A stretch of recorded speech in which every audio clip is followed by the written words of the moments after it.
3, 2, and we're live. Man, this song hits hard, bro. I like it. I like it. I like the trap. Oh, yeah.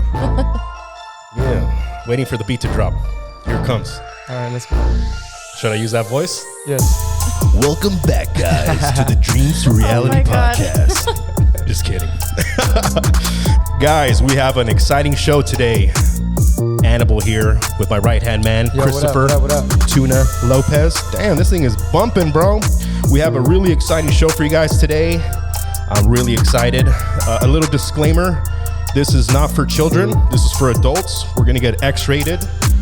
We're going to get controversial. We're just going to be raw with it today. Are we? You guys are going to be entertained. All and right. I think you guys are going to learn a thing or two. Today we have a professional model. She's also a social media influencer. She's also a content creator of the exclusive type, if you catch my drift. She's a sex symbol, a former exotic dancer. She is the owner and operator of KQ Media Management. She's also a mother, a friend, and an awesome lady. Let's give it up to the beautiful Miss KQ. Welcome. So, should I call you Miss KQ? Should I call you Karina? How would you like me to introduce you to the world? You can call me KQ. KQ, you like Yeah. that? All right, cool. Welcome. How's your day been today? It's been good. It's been chill. What's new in your life? Talk to us. I recently stopped dancing and started bartending. Oh, wow. That's a big transition in your life. What made you want to do that? I thought it was just time to hang up the heels. Damn. Hang up the heels. I like that. That's nice. That's pretty cool. Yeah. So Hang up the how long heels. were you a dancer for? About 6 years. 6 years. I'm sure you learned a lot during that time frame as an exotic dancer. What do you think is the biggest lesson that you learned? Oh, the biggest lesson. Let's see. Make your money and go home. That's a great lesson.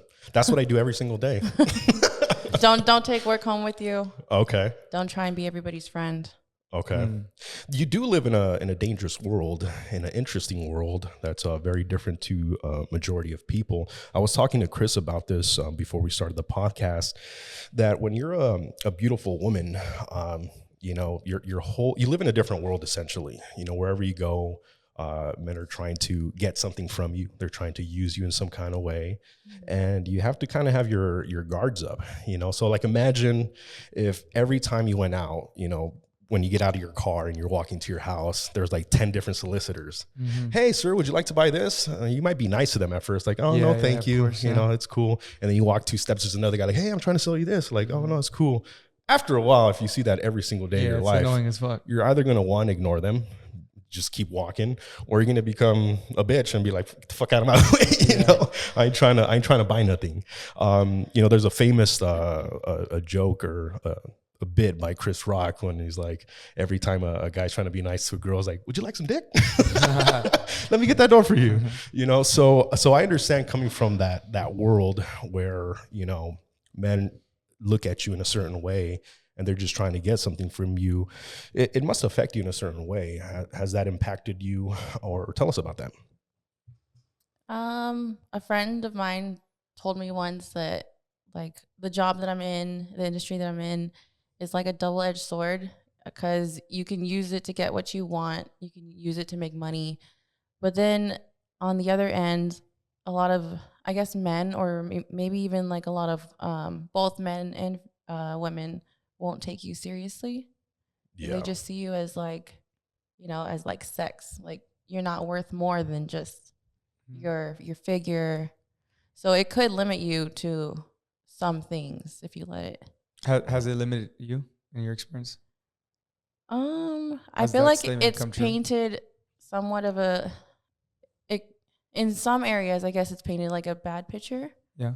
I guess for me, I feel like I would have to be careful with who I tell like what my line of work is. Like for example, if I'm meeting a friends or family, I'm not gonna go ahead and tell them like, oh, I'm a stripper or I'm a dancer. I know there's a lot of girls that will wear it loud and proud, but I just feel like there's certain places where I just wouldn't, because you don't know like how judgmental they are. And You kind of, what would you say, like you adapt to the environment that you're in? Mhm. That's what you're saying? Yeah. It is a quote unquote taboo line of work, you know. Right. Luckily, it's legal. It's not like you're doing anything illegal. So, ethically, you can tell people without, shying away or anything. Right. But it is something that people, do look negative upon, especially what I've noticed. Girls are freaking vicious to each other. They're so mean and cruel Oh yeah. and negative towards each other. And I always tell people, like, don't apologize for your survival. You have to do what you have to do to survive and to prosper. And there are moments in time where you just have to grind it out and do certain things. But everyone should have their own moral code, their own code of ethics that they should live by. And we on this podcast, it's geared towards entrepreneurs, towards artists, towards people that are trying to accomplish a goal, whether it's financial, whether it's physical, whether it's spiritual, mental. We want to help people live a better life, and sometimes you get involved in certain worlds that it's dark, and I know the dark side of the industry that you work in, and Yeah. it could be dangerous and dark as well, so is that something that you've come across a lot in your line of work, getting into situations that you probably don't want to be in? I was pretty good at like not, I guess, getting myself into very dark, or if I did get into moments where, it just didn't feel good to me, it wasn't for long. Like I did have a good support system at home. So I think that was the a big thing for me that like kept me, I guess I had a big foundation, a good foundation, meaning like my family, my friends. Yeah. I could see how a lot of girls that have nobody could get sucked into like the bad side of it, which could mean that they end up having a pimp, or Damn. doing things that they thought that they weren't going to do. For Yeah. example, like maybe just doing prostitution, and they didn't want to do that in the beginning. Yeah. Is that what you mean when you say make your money and don't take your work home? What do you mean by that statement? I was curious about that. You never know what kind of people you're encountering, whether it be dancer or customer. I know a lot of people, or a lot of dancers, when they go into the locker room, for example, they like to try and be everybody's friend and, be like the cool dancer or just fit in somehow. Naturally, that's not who I am. I'm very quiet. Yeah. I like to observe like my surroundings. I'll say hi to you if you say hi to me. I can kind of tell, for the most part, if you're being genuine or not. But if you encounter the wrong girl, she could get you into something that you didn't want to be in. Yeah. For example, there was one girl that I kind of became close to, just wanted to hang out with her one night. And then it ended up being like me wanting to help her in her situation. And then that just kind of like spiraled out of control and ended up not feeling good, because at the end of the whole relationship, it ended up with her like blasting me or pretty much cyberbullying me. And she had so much of a higher following than I did. Yeah. So that's just one example. Like you can't, as much as I would like to help a lot of people, like there's just some people that you just can't help. Yeah. Oh. So, I mean, you transition your work from being an exotic dancer, and then you started creating content online, specifically exclusive content, as I mentioned in the opening. And then you started a management company where you manage other girls, creating content and managing their accounts and so forth. How was that transition? What made you want to do that, and how has that been for you? I feel like everything that I've done, just all kind of fell into my lap. You meet people, they ask you to do stuff, and then it ends up being beneficial. I don't know. I think we have to start from the beginning of how like I even got into the sex industry. Let's hear it. Okay. Let's see. So probably more than 6 years ago, let's see, 2014-ish. I was married and then got divorced. I had no idea you were married before. Really? Yeah, that's interesting. I never told you. No. Yeah. How long were you Same married here. Not long, maybe like a year. Yeah. We were Okay. together for a total of maybe 5 years. And then that relationship in general just wasn't healthy. Yeah. And let's see, moved out to my aunt's house. I was interning as a strength and conditioning coach with UCLA. Then I'd also go and personal train at 24. And then on the weekends I had it free, but I just, I needed money. So Yeah. one of my clients, she used to, she'd tell me that she would bartend at a swingers club on the weekends.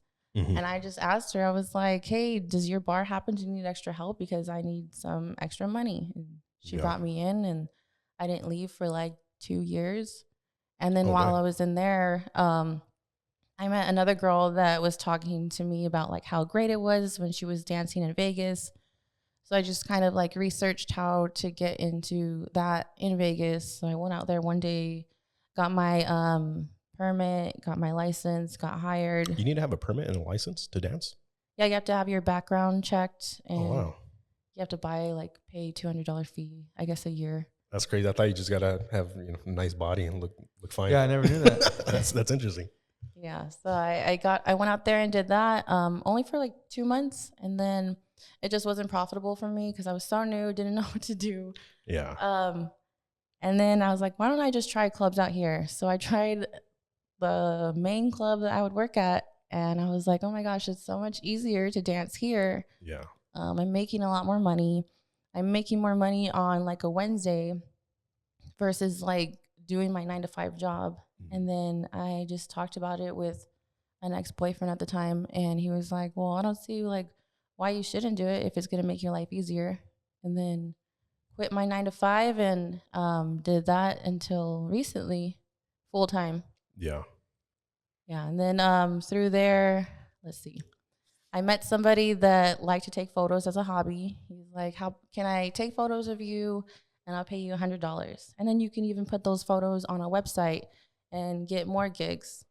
And then, let's see, I took one of the photos and I put it up on Instagram. And I remember like the first photo that I put up on Instagram, because it's like risky photos. Yeah. And back then, like my Instagram was like super family friendly. Yeah. Yeah. Like your dog and Your little Yorkie, your baby. and then boom, ass. I know, boom ass. You and a cup of coffee, and then I remember like having my first ass photo ready to upload. I'm like, okay, I'm gonna do this. was that Oh my nerve wracking? God. You're like, fuck, Kind do I of, push yeah. this? Yeah. And back then it wasn't as normal as it is now. Like Yeah. every Yeah. girl is showing their ass on Instagram. It's so normalized Even now. guys. Even guys. Hannibal. But yeah, so it was very nerve wracking doing that. And then I did it a couple more times, got used to it, and started having photographers from Instagram hit me up. And then Yeah. I just started working through photographers from Instagram because it was safer and you could see who they shot. Right. Let's see. Then through there, I just met a couple other models. One that introduced me to her friend she hit me up one day and she was like, hey, I'm just looking for somebody to run my best friend's OnlyFans, because she would see that I would do it. I would run my own a lot. Yeah. And I was like, well, I can do it. So she put me into contact with her friend, and then was managing her for a while. Noticed that her OnlyFans content, I was like, can I say that? Noticed go that for it. her OnlyFans content was leaked on like Reddit and other X-rated sites. Yeah. And I just figured out how to take it down. You can't take down everything that is on the internet, but you can take down most of the content. Right. And then from there, she was like, oh, I have a bunch of friends that have all their nudes leaked. Can you help them too? And that's kind of how I started that business. So it just came from an opportunity where someone said, can you help with this? And you're like, I Friends see referring an friends, opportunity. yeah. I see a business and I can create this and make some income from it. And to be honest, that's how most people start off their small businesses. It comes up with sometimes it's just sheer luck and just an opportunity that lands on your lap, but Yeah. you have to recognize that there is an opportunity. Like you started to say, well, you know what? There is a bunch of girls that have OnlyFans. They don't know how to take their stuff down that's being leaked. They don't know how to promote it and grow it and make some money. And I can help with that. So you're filling a need, you know. And to me, I look at dancers as salespeople. You know, as someone that you're selling a product, a service. You know, whatever it is, you have to have good people skills. You have to have good communication skills, and you have to know what your product is. You're seductive. You're a sex symbol, and you're giving people a feeling. You know, and whatever that feeling is, they'll pay for it. You know, and it's an interesting. An interesting career. You know, it's very different than most people's path, but I respect the hustle because it does require a certain kind of skill set that not a lot of people have. You know, do you look at it as a sales job, or how do you see your line of work? Yeah, technically it is a sales job. You really have to sell yourself and learn how, like, certain phrases to sell yourself. There's other dancers that are really they're just really good at selling, and they make their own courses for other dancers. Like, these are the lines I use. This is what to do when you know, a customer responds this way. Just you overcome tips. that objection. Yeah. And then just like helping the dancers have a positive mindset at the end of the day. Yeah. Because it could be really draining if you're always getting, like, if there's one day where you're Rejected. always getting no's. Yeah. So, okay. So you were a dancer for, you said, about 6 years. You had the opportunity to be up close and personal every time you worked with the opposite sex. You have to learn a lot about their psychology. You had to learn about how to really move them, manipulate them, because influence and manipulation is basically one of the two. It's the same thing, right? It just depends. One has a positive connotation, one has a negative connotation, but it's essentially the same thing. Yeah. If I'm selling cars, I can influence him, but somebody can say, well, you manipulated him, right? So my question to you is, what I mean, you working with men like that, can you talk about some of the, like, what are the things that you've learned and easy triggers to move men and get them to do what you want? Easy triggers. You want me just to you want me to tell your secrets? Give away the secrets? So you got to pay. The guys are going to be book. like writing this down, like, oh, if she says this. No, I'm just kidding. That's funny. Nah, they'll still watch it. They'll still know what's going on, and they'll still pay. And they'll still pay. Absolutely. That sounds like a man. Yeah, we're pretty retarded when it comes to stuff like that. I think men in general are very, like, physical. Like, they will see something that they like, and I think they see something they like, they're already, like, at least 50% sold. And then, for example, you'll have customers where they're not even trying to give you the time of day, or you're not sure if they even, like, want anybody to talk to them. And then you just have to, like, that's when you really have to use your mouthpiece and just make them more comfortable, and I guess make them feel like a human being. Because I always hear guys complaining, like, oh, I hate when a girl comes up to me and just says, you know, you want to get a dance, without even, like, asking for my name. Yeah. What I can tell from, well, just my experience and understanding, you know, as a man, the male-female dynamic, you know, a guy wants to have that illusion in his own mind that he could potentially have you in real life. So you're fulfilling a fantasy, you know. Right. So for the most part, you know, these guys that are coming into a club, you know, they might not get attention from most females, especially someone that's very beautiful. And when they come into that world, they can fantasize of them possibly being with someone that's, you know, when you look at a dancer, they're like, you know, they're the epitome of beauty and sex symbol and attraction. And most guys can never attain that, you know. And so when they go into that world, they want to fantasize like, man, like, she really does like me, you know, when they don't understand, well, it's a business. It's a job. And like you said, it's a sales job. You're fulfilling that fantasy. And if you're a female and understands that, then you can use that to your advantage. You know, they want something and you're fulfilling that through a fantasy, you know. But that's interesting that you mentioned that there's even courses on how to overcome objections, on how to, you know, on how to close, on certain phrases that you have to say, you know, to get people, canned openers and stuff like that, because there is that in every line of work, you know, whether you're selling gym memberships. Like I was a fitness manager also for 24 Hour Fitness. And, I taught people how to sell memberships, how to sell personal training, how to overcome objections, how to, find how to ask high value questions. And I'm sure you have that same in your line of work. And like Chris, he's in the financial services industry. He has his, lines when it comes to, providing value, overcoming objections, building rapport. It's all the same thing. And it comes down to communication. It comes down to social dynamics, and it comes down to the female and male energies, because they're two different energies. Right. And, that's something that I wanted to talk to you about is that dynamic, and also relationships. Do you think in your line of work, it's hard to have like a healthy, long lasting relationship?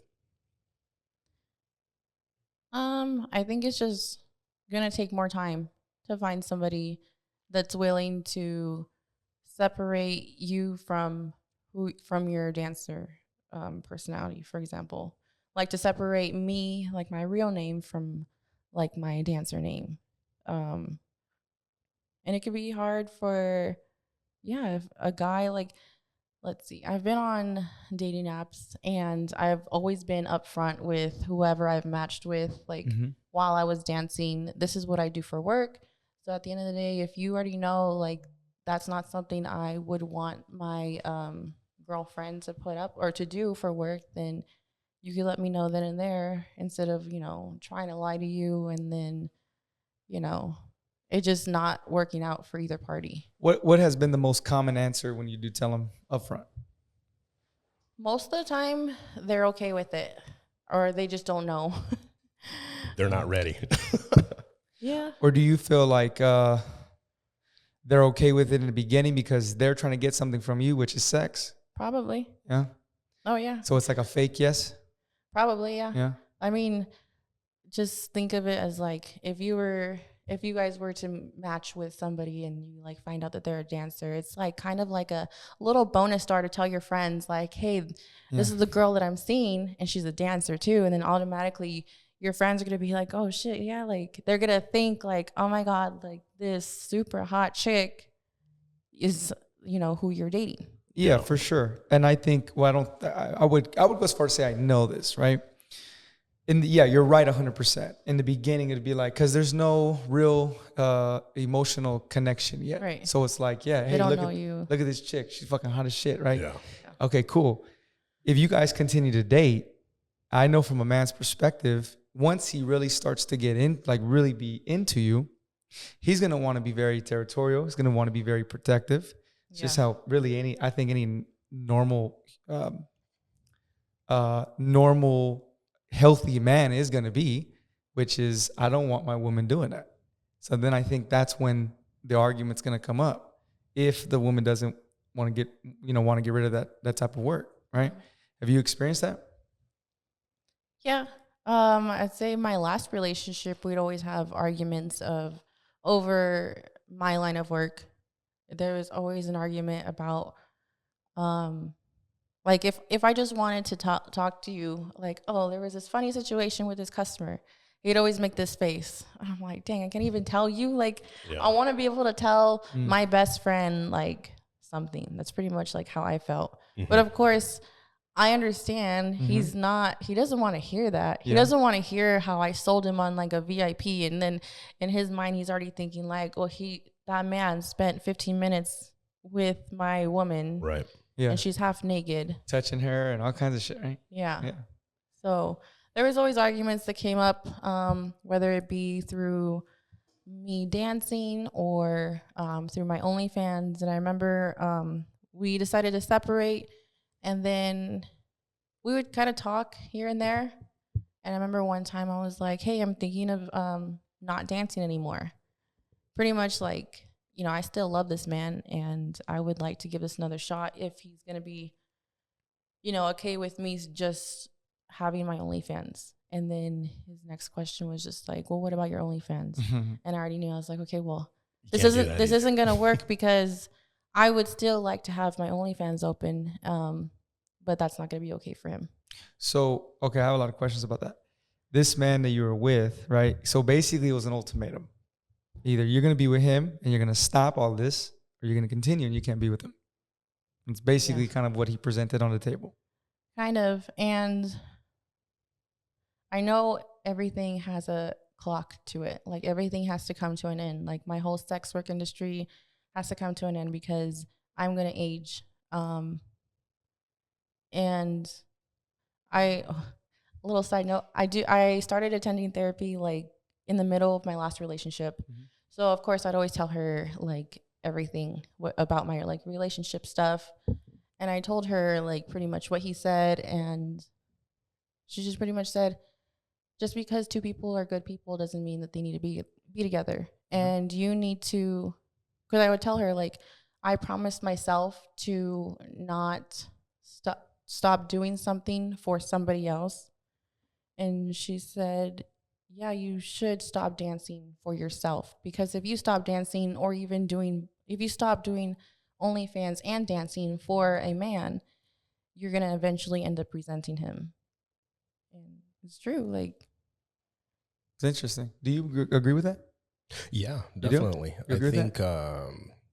I think if you stop doing something that you want to do for someone else, you will build resentment. Yeah, I get that. I get that. My question would be this, right? So from my experiences and my knowledge on men and women, I believe, I want to know your take on this. If a woman sees a man valuable enough, worth it enough, right? So, well, first of all, before I say that, you mentioned before we had even started, right, that you just basically got tired of dancing. Mm-hmm. Okay. So now you really don't have, like, you can't say you have a passion for it. You don't want to do it no more. So why do you want to keep doing the OnlyFans? Other than the money, if outside of the money, why do you hold on to that? I guess because right now I don't have anybody that I'm seriously dating. I haven't even actually made any new content in maybe like 2 months. So it's just kind of sitting there, and people will, keep resubscribing, or they'll buy old stuff. So it's like, why not just have something that's gonna collect some money, then completely close it down? And then I think also, as you grow older, your mindset's gonna change. Like your views and opinions on things are gonna change. So where I am today versus where I was like 2.5 years ago, 3 years ago, back then I wasn't ready to stop dancing. I wasn't ready to close my OnlyFans altogether. Now I have stopped dancing, and I think if I were to meet that person and he's like, I am just not okay with you still having an OnlyFans that people can view, I would be very open to closing it. So you're, because you just said a minute ago that was your ex, right? Who said basically like, what about your OnlyFans? Yeah. That wasn't recent? Because you said you still love him. So that was like 2 years ago when we had that conversation. Oh, so you guys don't have any type of relationship anymore? No, I haven't talked to him maybe in like 2 years. Oh, wow. So it's been a long time. Yeah. Okay. I was about to say, call him up. Like, hey, I'm ready to quit. I'm done. They got the opportunity right here. I mean, from the sound of it, it sounds like you were looking for a high value man that you would be okay with taking the lead and getting out of this industry, or at least stop doing your OnlyFans. And that's interesting that you bring that up, because that's something that me and Chris talk about, is, becoming that high value man that women want to allow to lead. And from my experience in relationships, whenever the relationship doesn't fail is when that dynamic is unaligned. Either the female is in her masculine and the male is in his feminine, and it's just nobody's happy. The man should be leading. He should be forward thinking. He should be constantly growing, evolving, teaching his spouse. And the female should have her own passions and things in life, but should ultimately, from my experience, allow the man to lead. And when you find that high valued man, I think most females will be in the same position you're at right now. They'll be okay with, he can provide for me. He can protect me. He's a leader. He's an influential person, and I feel safe. So I think the ultimate thing that a woman wants is to feel safe, to be okay with, like you said, I want to feel okay that I can share things with him without him getting upset or getting mad or whatever. I want to be able to, know that he's going to provide for me, protect me, and allow me to be safe. Would you agree with that? Yeah, and I would also, I guess, when I am, because I'm not doing dancing anymore and I'm ready to step out of OnlyFans, I would still want my person to understand that, this is what I used to do. I feel like you'd have to be okay with my past. Like, Yeah, I agree. I wouldn't want I you agree. to be like, I wouldn't want to be with somebody that's gonna be like, oh, fuck these whores, or like just being so degrading to women. Because Yeah. at the end of the day, that's who I used to be. Yeah. So yeah, I agree. I think that the moment that you get with a woman, you just leave the past, right? I'm not going to hold that against you. That's what you did. However, I do also believe, right, that any man that's looking for a long-term relationship, it's not compatible. It's not going to happen. It's not going to happen. I don't think so. And now I think, let me tell you, that's what I was telling him. He talked about quote unquote high value man, right? And I would probably assume that you probably look at yourself as an accomplished woman, right? You're running a business, you make money, you've been making money, right? And so you have the right to look at yourself that way, right? And I felt like in your line of work, you're gonna find one of two men. You're gonna find a man who you're gonna want to change your lifestyle for, but he has to be worth it. Or you're gonna find men who are maybe gonna put up with it for a bit, and you're not willing to drop all that because, let's be real, I don't think that they're worth it to you. And then eventually they're going to go sideways. It's not going to work out. Right. Mm-hmm. And I believe that most relationships, a lot of relationships I see, whether they're in the sex work industry or not, the women are very, very masculine in the way that they, I guess, live their life. And they attract very feminine like men. Right. And when I say feminine like men, they're the men that they're leading the men in the relationship. And I think most of those women who you would consider a quote unquote alpha woman, because that term is thrown around too, they really want that masculine man who's going to lead, but that masculine man who's going to lead is going to come with some standards and say, well, you can't do this, you can't do that, you can't do that. That's been my experience, and every other high value man that I know, it's going to be their experience as well. So I know that you saw the episode that he sent you, right? And then off camera you said, your co-host is rough around the edges, right? So I definitely wanted to get into that. What was your real take on everything that I just said and everything that you watched? I watched half of it, and I think just initially, I think just how you were verbalizing everything and how I think delivery, because I hear you, and it's off the bat it was very strong, and then you hear Annabelle, and he's very like receptive and like he will hear you.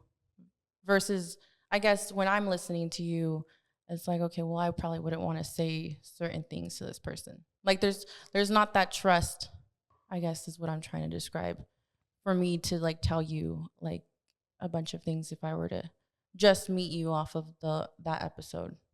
Yeah, no, I get that. I think he got a lot of that response, right? Yeah, people hate you, bro. Yeah. So after that episode, there was a petition going off that they wanted to get me off the podcast. But I understood after listening to it a little bit more, like what you were saying. It's not, because when I first heard what you were saying, I was like, well, it's not just females, or it's not just males that are failing. It's, it could be anybody. Like you guys said, a lot of these men need some ass whooping, and I think a lot of these men aren't being led by men. No, and that's 100% true. That's where we're getting a lot of like not high valued men. I agree with you 1,000%. And that's the purpose of what me and Chris are doing. We're trying to create a tribe of men that can help each other grow and evolve. Because you can just feel it in today's society. There is a lack of leadership from strong men, and because of that, there's a lot of issues that are happening. You always hear this word, especially in the dancers world, like she has daddy issues. You hear that all the time. Like, what is that? What does that mean? That means that there wasn't a strong, powerful man that can lead and provide and protect and allow that female to feel safe and to just be herself. What are your thoughts on that? Yeah, I think, what do you mean? Like, when he talked about like daddy issues and how he just described it, do you agree or disagree? Yeah, Yeah, there's just a lack of, I think now, especially nowadays, there's a lot of men that don't want to be fathers, that don't want to lead, that don't want to heal themselves, first of all, so they could lead.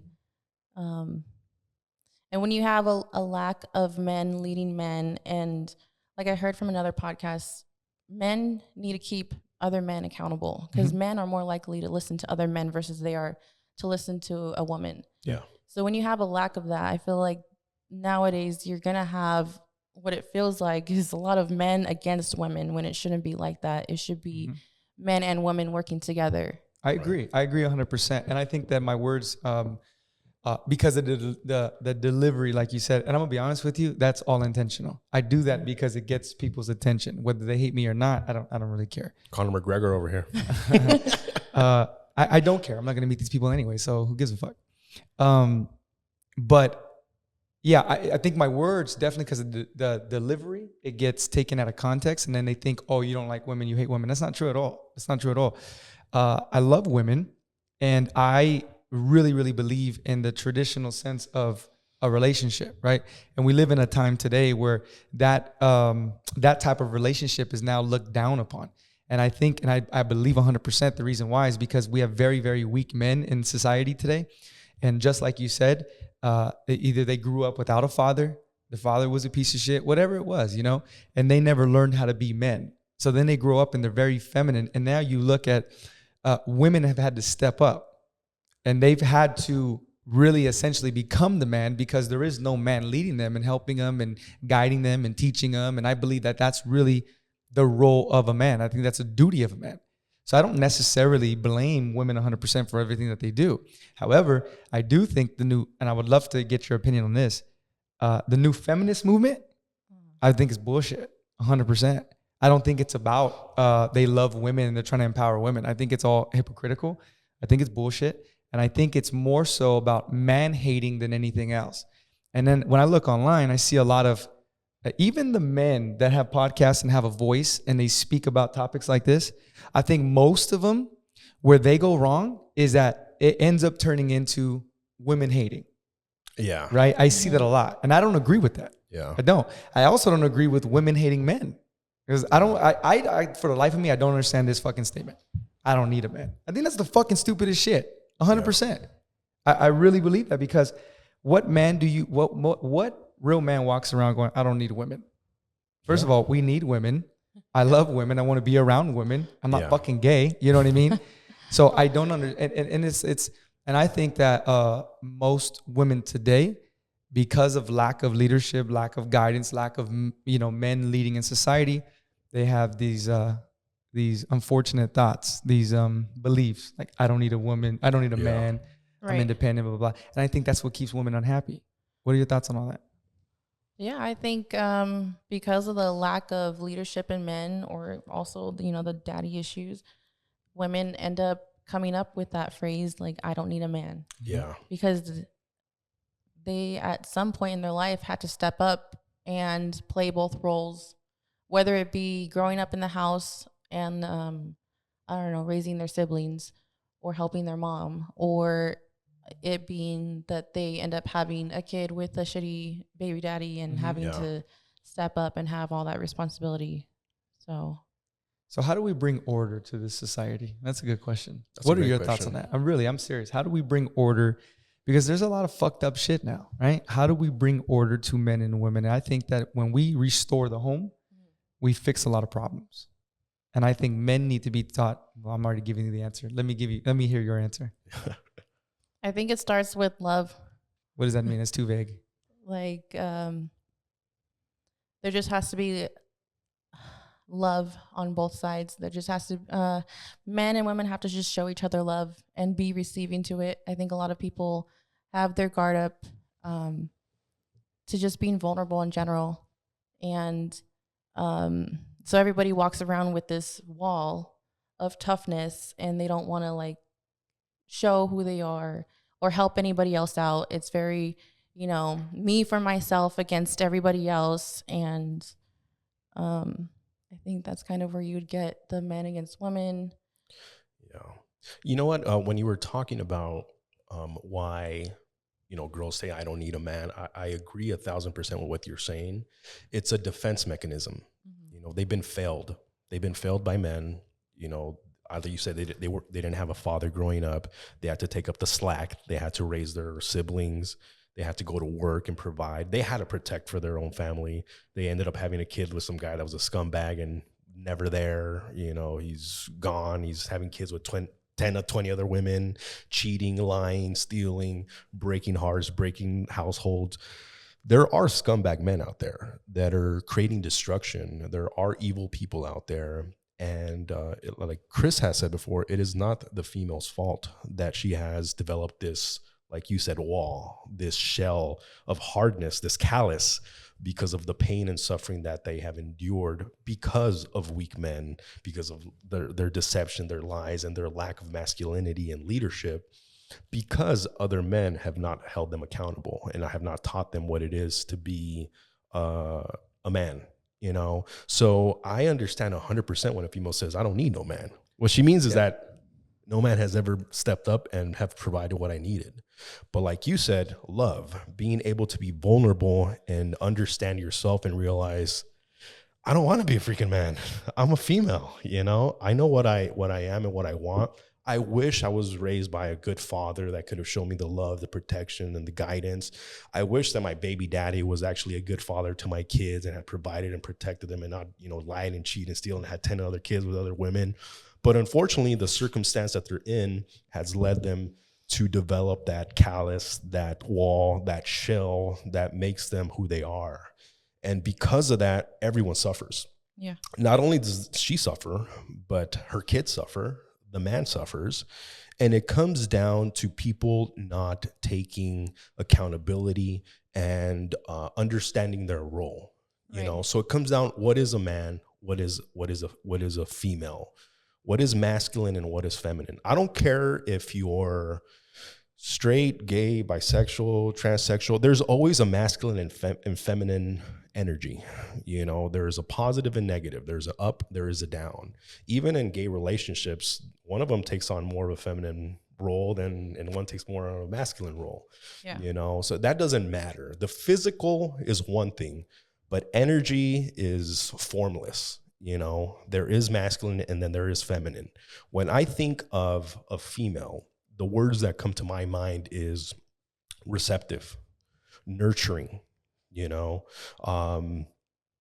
are the words that come to my mind. When I think of a man, I think of, power, leadership, strength, guidance. And it's even in our biology, a feminine, they receive, and they nurture, they have a baby. Yeah. And a masculine is they're powerful, they're strong, they're forward thinking, they're always out getting. So the man goes and gets, and the female nurtures at home. The man protects the house, and then the female makes the house a home, know? So once we go back to our nature and to our biology, then we can start to kind of fix a lot of these issues that we have. And the problem starts with our childhood. We all have, like you mentioned, you started taking therapy. If you really think about it, it all starts from our childhood. We all have some kind of a childhood trauma, experiences that we went through. We all have some kind of shell, some kind of wall that we have put up. And not until we understand our suffering will we be able to heal ourselves, and then we'll be able to help the world. So it's all internal. You can't help other people if you don't help yourself first. How are you going to help the poor with your poor? How are you going to tell someone, hey, you should be in shape when you're a fat fuck? How are you going to tell someone, hey, you should have a really healthy relationship? I hate your relationship when you're, I'm divorced. I went through really horrible relationships, and I understood after those experiences that it was me. It was me. It wasn't the other person. They have their own problems. They have their own issues, but we all do. So I think self-accountability is the first step. That's my answer to your question, is self-accountability. To really sit down and meditate on your own suffering and your own life experience and be 1,000% honest with yourself. Oh man, that is a hard thing to do. I had to do that. I'll be honest with you. It was one of the hardest things I ever did because I went through a pretty traumatic experience with my last relationship. And at the end of that relationship, I was just a ball of anger, hatred, resentment. I was in the darkest point of my life. And in that darkness, I had to really, really find myself and find my demons and bring them to the light and realize where all of this came from. And it came down to me not feeling worthy, and trying to cater to other people and not setting boundaries and allowing all of the stuff that happened to me to happen. And I was able to forgive anything that happened to me. And then the next part was forgiving myself, like shit, you got to forgive yourself for all the dumb shit you've done. And then from that point, I was able to evolve and grow. And now I'm in the right trajectory as far as evolving as a person and getting in the right relationships and living the life that I want to live on my terms with my moral code and my code of ethics. So I think that's my answer as far as, how do we solve that? Mm-hmm. I do think men need to be men. I do think females need to be females, but I also think people need to be people and need to fix their own fucking issues. Yep. Here's my answer. Everybody needs their fucking ass whooped, okay? Men and women, they need to stop fucking acting like idiots. That's my answer. No, I think both of you, I like what you said. At first, I didn't understand it when you were like, love. I was like, okay, it's just one word. But I get what you're saying. I see that. I think, men and women, and I've done this. I think we've all done this. You kind of have this hard exterior because you've already been hurt. You don't want to be hurt again. Yeah. And so it's like now we live in a time where it's like, who can give a shit? Who can give less of a shit more? Right? So now it's like, man, fuck you, right? Yeah. So these relationships don't work that way. Yeah. I believe that most of society's issues stem from the fact that men and women don't know how to relate and don't know how to get along. And I really do believe that. And I think that, it's interesting because we live in a time now where people today look down upon traditional quote unquote relationships. And I think that that's actually what needs to happen. I think a father needs to be in the home and needs to be the leader, right? He needs to raise his children correctly. The wife needs to be a wife. Right? She needs to raise her children as well, but she understands she's following her man. But I get it. I totally understand. A woman doesn't feel comfortable following a man if he's not exemplifying certain qualities. Would you agree with that? Because you strike me as a person, you're obviously money motivated, you're ambitious, right? You got shit going on, you own your own company, all this other stuff, right? You're single right now? Yes. Okay. And you've been single for how long?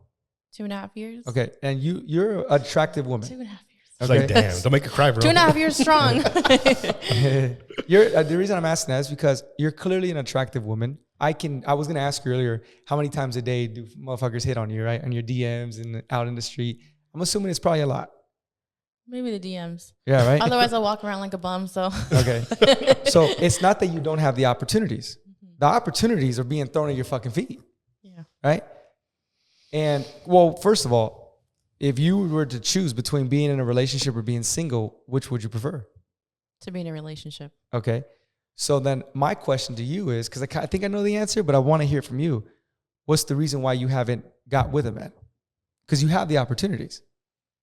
I just haven't found somebody that is going to meet the qualities that I want. What are those qualities? That's a good question.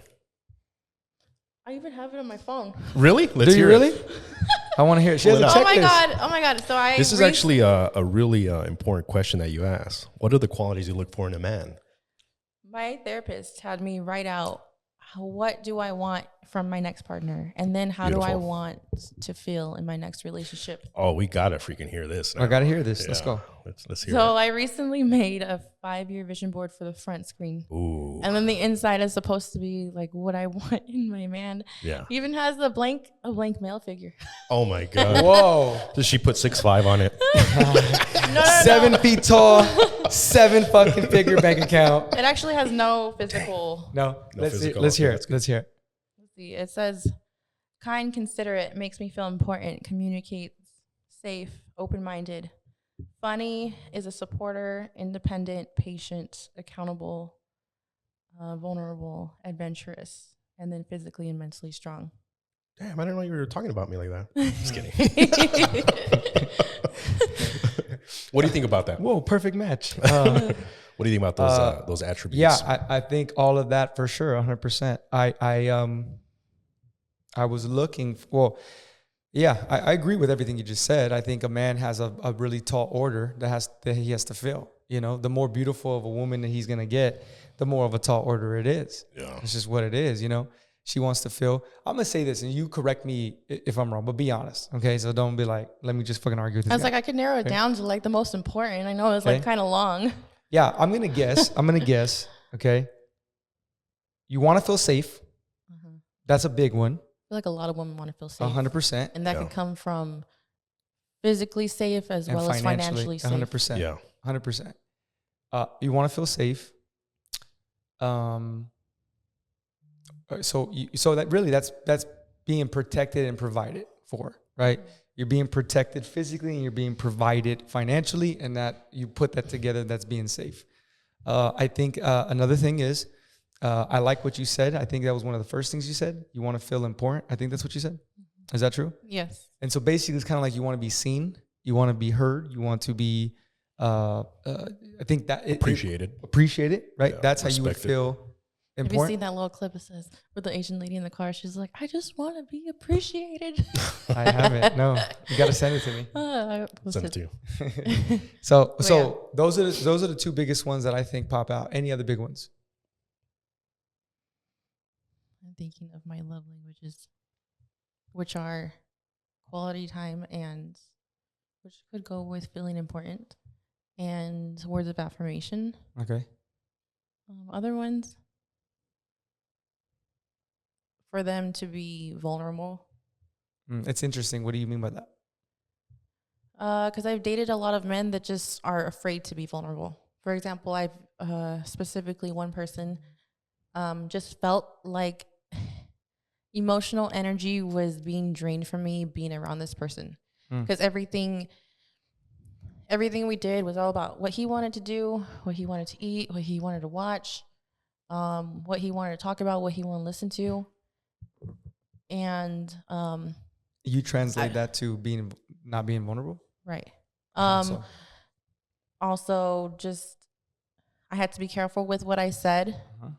And then I was just later on, like, because we didn't talk for a while, then he'd come back around. And I just started asking him, I was like, why are you coming back now? Why are you here now? Why are you making a little bit more of an effort to see me? Whereas before it was like pulling teeth. And then I just kind of wanted to understand him more. And he said that, you know, like in his last relationship, he was depressed and he couldn't even tell his wife about how he felt. And I was like, well, if you couldn't tell your wife how you felt, how am I supposed to feel around you? You're not. And I wanted to know more about how he felt, his traumas and stuff. And he would literally tell me, don't make me talk about my emotions. Okay, got you. So when you say vulnerable, you're talking about a man who's willing to open up and speak about his problems to you. Yeah, I think that's just what everybody needs. When I say love, I also mean, like, for example, men go to strip clubs or they subscribe to OnlyFans because they want to feel something. Yeah. I think ultimately that's love. That could be also from the entertainer side. They want to feel they want to feel something. They want to be able to give love to somebody. And I think a lot of men don't want to admit that they want to feel loved. I agree. I think this is my perspective of what you said. I think you want the man to have the ability to emote, which is to share his thoughts and his feelings with you. And No, go ahead. with him being able to to be vulnerable with me, that is going to make me feel safe with him. Well, hold on, because okay. So when you say feel vulnerable, can you describe exactly what do you mean by that? Because you're saying, so what do you mean by that? You're saying basically you want the man to feel comfortable to basically cry around you, to open up and emote to you. I don't think she's talking about like being a little bitch. Yeah, I'm not talking about like I don't want like a little No, bitch. the reason I asked, because I think he just answered and you said no, not really. About what? No, I think she put in another thing on top of it. What I was trying to get to was in order for someone to have like a good relationship, you have to have intimacy with someone. So the word I think you're looking for is intimacy. And intimacy is not a sexual thing. Intimacy is vulnerability with someone where you feel safe to share your deepest thoughts with. That could be your lover, that could be your friend, that could be your mom, that could be your cousin. It could be anyone. You could be intimate with anyone in your life. I'll be like, hey man, I'm going through this situation. I'm super depressed about it. Or dude, I'm freaking angry about this. This happened to me. And when you share that with someone, you're being vulnerable because they can use that against you. If that person is someone that is not for you and is not on your corner and on your side, they could take those words that you use and use them against you. So to be intimate with someone is a very, very, very crucial part in any healthy relationship. And that's crazy that this guy couldn't be intimate with his wife. That means that relationship was not going to ever work. And in my viewpoint, you need to be intimate. You need to have sexual attraction. And you need to be committed to someone in order to have a healthy relationship. So for example, anytime I look at one of my relationships that hasn't worked, one of those three things has failed, So for example, most people that are in marriages that are unhappy, they're committed to each other. They're married, they have kids, they have a house together. They're not intimate. One goes to work, the other one goes to work, they come together. How's your day going? Great. How's your day going? Great. All right, cool. See you tomorrow. And they're living this cycle. They're not sharing anything with each other. They're probably not physically attracted anymore. All they have is commitment. And that's freaking miserable. Like nobody wants that. And then you see someone like, I'm super, super intimate with this person. I share everything with them, but I'm not physically attracted to them. That's just a friend. That's not going to be my life partner. And then you have someone else that you're physically attracted to them. You have wild sex all the time and you have great sexual chemistry, but you're not committed to them. You're sleeping with 10 other people and, you're not very intimate with them. That's just like a fuck buddy or something, But when you have someone that you can share all three aspects where you're intimate, I can feel comfortable with sharing you all my thoughts, my feelings, my goals, my ambitions, my doubts, and not feel like you're going to use that against me. I'm sexually attracted to you and I'm committed to you. That's a healthy relationship right there. And from my experience, anytime one of my relationships hasn't worked, one of those three things is missing. Wow, sounds like you have all the answers, brother. No, I don't. I'm trying to find them. But I'm looking. I'm searching. That's what it is. Yeah, I'm searching every single day. I spend a lot of time trying to understand my failures in every aspect, whether it's a relationship, a business, my health, and I am constantly trying to evolve and grow. And I think once, especially coming from a man, that is what's going to bring someone happiness and purpose in life. It's constantly trying to grow and evolve. Because once you stop, you get stagnant, you get depressed, you get unhappy. But when you're going after something, that brings you joy. It brings you happiness. It brings you drive. It brings you purpose. Like I want to accomplish this thing, and you're just going after it every single day. But when you have nothing, you're living the same life every single day. You're doing the same things every single day. You don't have any ambitions or goals. You don't have anything that you're accomplishing. You're going to become unhappy, and then you're going to make your partner unhappy. They're not going to believe in you, and then that's going to fail. So I'm sure that you've been in relationships with a guy that probably wasn't ambitious, didn't have drive, didn't have a purpose in life, and that probably led to you losing attraction for them. Would you agree with that? Yeah. I don't know. I do remember some, I guess, relationships where my partner would complain about their job, for example. And then, you would kind of give motivation and solutions to their problems, but you never see them trying to make it better. It's just them complaining about it. That Just makes a big fucking whiner. Yeah. Yeah, I can see why your attraction turned down. Yeah. Fucking crybaby coming home. But he was vulnerable. But he was being vulnerable. He was too vulnerable for you. He was like crying and shit. So what else? No. She's like, no, he's watching this right now. We're not naming names, bro. I doubt it.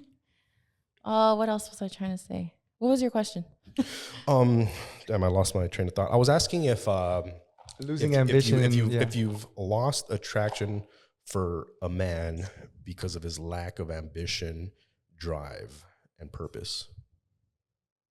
Oh yeah. I guess just like with that, if they don't seem like they want to fix their problem and they're just kind of stagnant, then that just becomes, it's not fun to listen to them come home and like complain about the same things over and over. And then I've even had like one after we've ended the relationship and then they're in a better place and they're like, well, I finally, did what you were telling me to do. And, I'm obviously a little bit happier now. Yeah. Too late. But it's okay because it comes with the lesson. And I also found like you were saying, being accountable for your failures. A good question to ask if you're, dating and you want to get to know what kind of person someone is. A good question to ask, the other person is, asking about their past relationship, asking them how it ended, and then just asking like, what could you have done better in the relationship, and see where they go with that answer. What's yours? Mine from my last relationship? Yeah, what could you have done better from your last relationship? I needed to take more accountability for sure. I was always running. I never wanted to say sorry. Mm-hmm. I hated talking about fights. He was the type where he wanted to like sit down and figure out like, what happened, and I just didn't want to hear it. I just wanted to hear him say sorry. Mm-hmm. Yeah. I wanted to hear him say, "Oh, you were right," or "I'm sorry, I shouldn't have done that." But I should have also said, "I'm sorry, I should have done this better. I shouldn't have done this," and that's what I could have done better. For sure. We need to put on a course on problem resolution, how to resolve problems, because a problem is between two people. It's only going to be resolved between two people. And I think that's a huge key that you say there, is having the ability to resolve issues. Because I don't care who you are. If you're in a relationship, you're going to have some issues. There's two different people. We both, everybody has their own characteristics, and nobody's going to be 1,000%, in agreement with everything. And there's always going to be times where you have disagreements, and having the ability to resolve problems is going to allow relationships to work. And essentially, that's why relationships break up. There was something that happened that you could not resolve, and that led to you saying, go fuck yourself, or I'm out. And that's a big one. So I think that's something that we need to touch on in the future, is understanding how to resolve problems, both in relationships and business and life, because that's the key to everything. If you believe in someone and you care about someone enough, you will sit down and resolve those issues. And that's big that you learn that, because now in your next relationship, you could understand that and allow it to work, and we're all growing, we're all evolving, we're all getting better. And we only align with people in that same thought process, so I really want to thank you, for coming on today and sharing your viewpoint, because you're the first female that we've had on this podcast. This is true. I feel honored. I know. Thank you for coming on. And we need to have more females on here, just for the energy switch, man. Because we're always just like two dudes talking shit here, So the energy's different for sure. Yeah, it definitely is. And I love women. I appreciate your viewpoint, and I need that balance to feel fulfilled in my life. And even though, I'm putting on seminars and events specifically for men, they're open to the public. And I think once, like you said, we allow ourselves to understand each other and love each other, then we can truly be happy, so we will definitely have you come back on at some point, if you want to bring a friend or someone else you think would have a good viewpoint or insight from their perspective. I know you have a huge network of people. I always see you like, going out with a bunch of different people and, famous people. And I'm like, man, how does she network with all these people? Actually, that's a question I have for you, because, your personality, you're very reserved, you're very quiet, soft spoken from every time that I've talked to you. But I always see you like networking with a bunch of different people. And from my experience, you know, it's hard to network with all these different people and have them bring you into their life and allow you to be part of their life. How do you get connected with all these different people? Do you just reach out to them on social media, or is it from the people that you surround yourself with? How did you grow your network so big?